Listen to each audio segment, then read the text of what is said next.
In today's video, we're going to talk about why the 2-3 will defense specifically is one of the better screen defenses in the game. For whatever reason, there is some hidden coverage coding that allows these slot defenders in this formation to get way more aggressive. Now, the 2-3 will defense is found in the following playbooks: the Buccaneers, Chargers, Dolphins, Giants, Ravens, Steelers, and the Tennessee Titans defensive playbooks. Now, I'm in the Miami Dolphins in today's video, and you guys can find my entire defensive game plan out of this, where my base defense is the nickel wide, but I also have base defenses out of the 1-4, the 2-3 will, and I'm starting to do some nickel over content you can find in my most recent vault update on gridirongameplans.gg. So make sure you guys open up a tab, head over to the website, and check that out. Now, what I'm going to do here to start is I'm going to run the 1-4, and I'm going to leave my personnel the exact same underneath. You see, when I go back and forth between these two formations, we basically have the exact same players in the exact same locations. But I'm going to do something really weird here against this, and that is going to be that I'm going to call a Tampa 2 defense against the bunch tight end RPO bubble. Now, I already know what you're saying in the comments section. Zan, cover 2, that is not an RPO defense. That is my point. So when I go ahead and call this 1-4 Tampa 2, you're going to see that I'm able to throw this bubble screen to the outside really effectively and pick up yardage after the catch. I'll do this a couple times. You're going to see that not once are we going to get that slot corner doing anything on this play.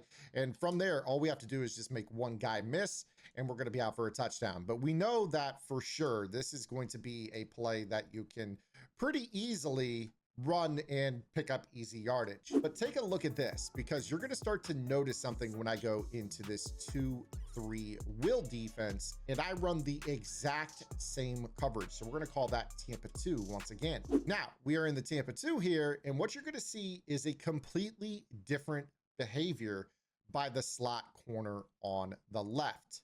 And when we snap this ball, you're going to see that he attacks this screen and almost basically gets an insta shed from that hook zone curl, or the curl, or whatever they want to call it. Now, I'll run this a couple of times here, and you see how this is basically getting blown up in its own right. I mean, I'm not doing anything. Just for proof, cover 2. You see that he's in a yellow zone.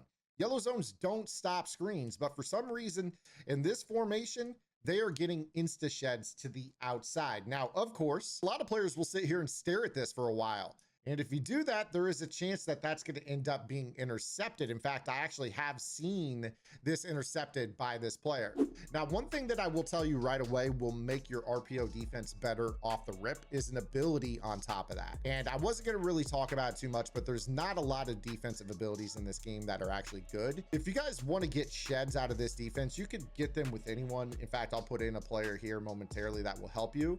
But if you utilize the out of my way ability, it basically guarantees against impact blocks, which are the types of blocks that are employed on an RPO, that you will get a defensive win. So you see that he just blows up this blocking assignment and stops this play from a hook zone all on his own. Now, the cool thing about this as well is that if I were to play, like for instance, a flat zone out here, let's say I put a a cover 3 on the field, and I were to kind of do something like this here, you're going to see that you're going to get a similar response. He's just going to fight over that block. Now what I'm going to do is I'm going to run a cover 3 hard flat on this side of the field. We're not even getting into an actual setup to stop this. I actually show you guys how to pick this off every time, and we'll get to that momentarily. But there are players out there that know how to counter those types of setups. So having a very solid RPO defense that looks like you're giving up the RPO is something that I definitely would recommend you put into your tool belt, because you're going to want these guys that can be able to shed or just avoid these blocks altogether. Right there, we got really unlucky. This game has so few interceptions. That should have been a pick 6. I'll go ahead here again, and I'll just put him into a hard flat. We won't even audible here. Let's just keep him in that assignment.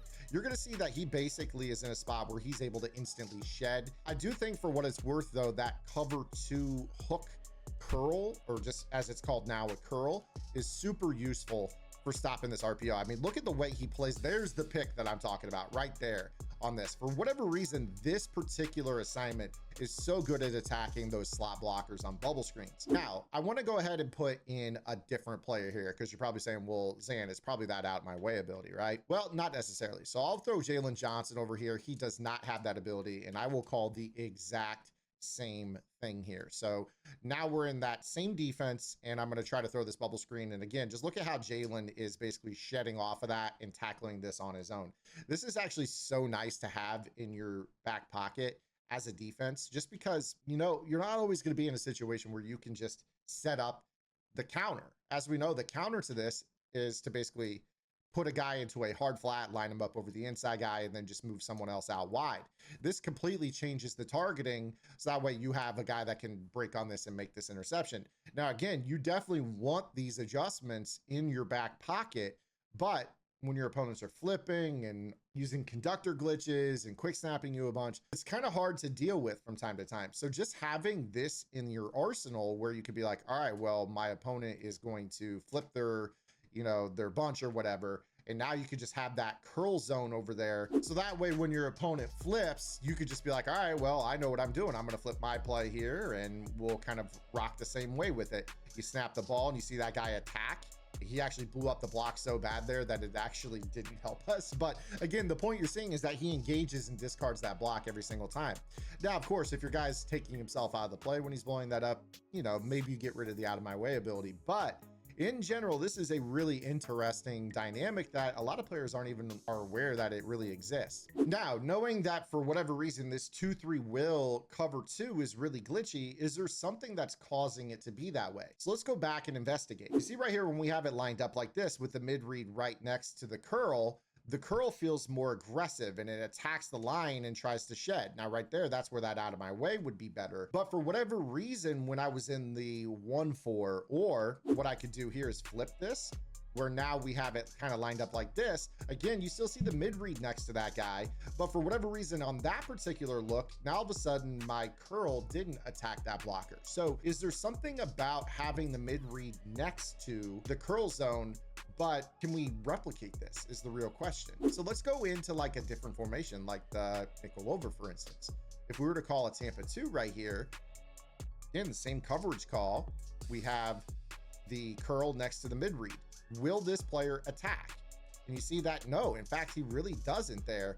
And this is why I'm saying that this 2-3 will has kind of this hidden little kind of gem, I guess, if you will, where a defense that honestly would entice people to call this, for whatever reason, jumps the screen. And if you have the ability on it, it could be a pick 6 for you. So I hope that you guys enjoyed today's video. If you did, make sure you guys give it a thumbs up, subscribe to the channel, follow the channel. I'll see you guys over on Gridiron as well. And also make sure you guys add in that little setup that I gave you guys. So if you're still struggling or you don't want to switch to the 2-3 will, maybe it's not in your playbook, you still have the way to counter this and pick 6 it every single time in your arsenal. I hope you guys enjoyed today's video. We'll see you guys tomorrow. Until then, this is Zan. Get the lab and good luck.